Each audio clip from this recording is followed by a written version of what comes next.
The alarm rips me out of sleep. Not the attack alarm. The dive alarm. Which means someone already sees us. Men crash out of bunks as the boat tilts down hard, steel screaming in protest. I taste diesel and panic at the same time. Because on a U-boat, you don't fight to survive. You disappear. I hit the deck on my knees as the hull angles downward. Someone slams into my back. Someone is shouting depth numbers that don't sound right. The lights flicker. Once, twice, then hold. That doesn't help, because we all know what this alarm means. We've been spotted. The air is already wrong. Diesel, sweat, metal. Something sour that never leaves your nose once you've been trapped underwater long enough. The boat dives steeper and my stomach lifts like it's trying to escape my body. Someone yells speed.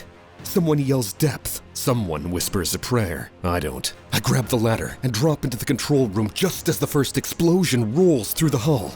Not close, but close enough to feel. The steel vibrates. Gauges twitch. That one wasn't for us. Yet. We're part of a pack tonight. I heard the radio earlier. Short bursts. Coded words. Other boats nearby. Closing in. Hunting the same convoy. That's supposed to make this feel controlled, planned. Instead, it makes my chest tighten, because packs mean attention, and attention brings destroyers. The second explosion hits harder. A wrench falls. A light shatters. Someone grabs the bulkhead to stay standing. Now the escorts are awake. Now they're listening. Silent running. The engines die. The silence is worse. Every sound becomes dangerous. Boots freeze mid-step. Breathing turns shallow. Sweat runs cold down my spine as pressure builds, squeezing my ears, my skull, my thoughts.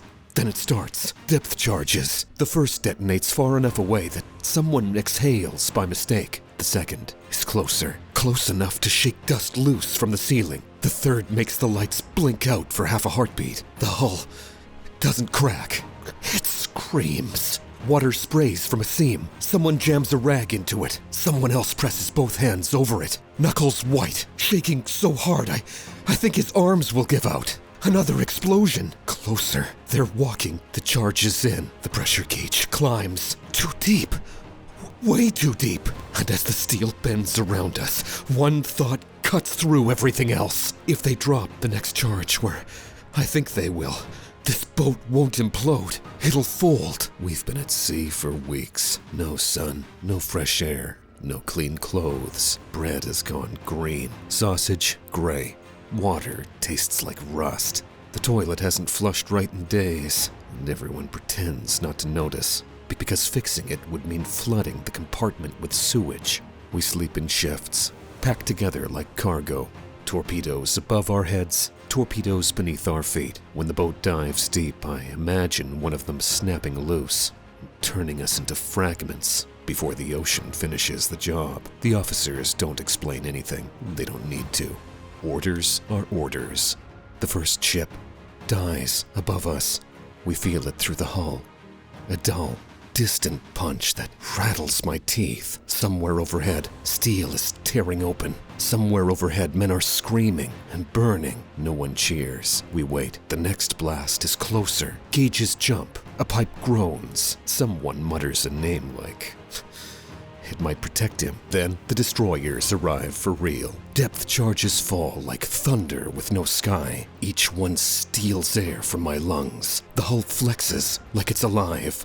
Like it's deciding whether to keep protecting us. My ears ring constantly now. Pain becomes background noise. The kid across from me, barely old enough to shave, keeps staring at the bulkhead like something is crawling toward him from the other side. I don't tell him to stop. I'm watching it too.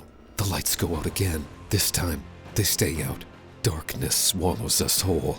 Water pours in harder now, sloshing around our boots. Tools crash loose. Orders overlap and dissolve into panic and metal and the sound of the ocean trying to break through.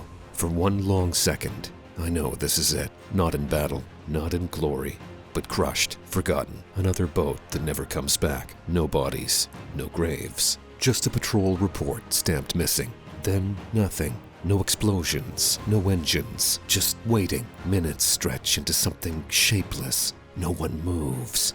No one speaks. We listen for propellers that never return. Finally, the engines whisper back to life. We rise slowly, carefully, like something wounded crawling out of a grave. When the hatch opens, dawn spills in. The sea is a wreckage field, burning oil, floating debris, lifeboats drifting nowhere. I see men waving. I see others who don't move at all. The smell, fuel, salt, something sweet turns my stomach. We don't stop. We never stop our orders. The hatch seals shut, and the world becomes steel and shadow again. The air feels heavier after that. Not because anything's changed, but because we all know it can happen again. No one says it out loud, but we're counting now. Not ships, not kills, breaths. Every inhale tastes thinner than the last. Carbon dioxide clings to the back of my throat, and my head starts to pound in a slow, steady rhythm that matches the creak of the hull.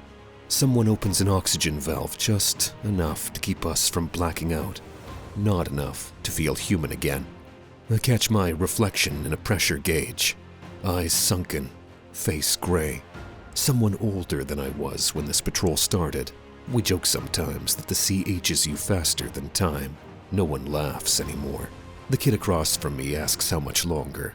No one answers, because longer doesn't mean safer. It just means more chances for the ocean to collect what it's owed. And as the boat levels out, as the engines hum again, one thought keeps circling my mind. We survived that attack, which means the next one is already waiting. The rest of the patrol blurs. Another convoy, another attack, another dive. Each time, fewer jokes, fewer words. Boats from the pack stop answering the radio. One disappears, then another. No explanations, just absence. I stop dreaming when I sleep. I start measuring time by alarms instead of days. I don't wonder if the ocean will take us, only when. When we finally return to port, the dock feels unreal, too solid, too bright. We step onto land, thinner than when we left, quieter.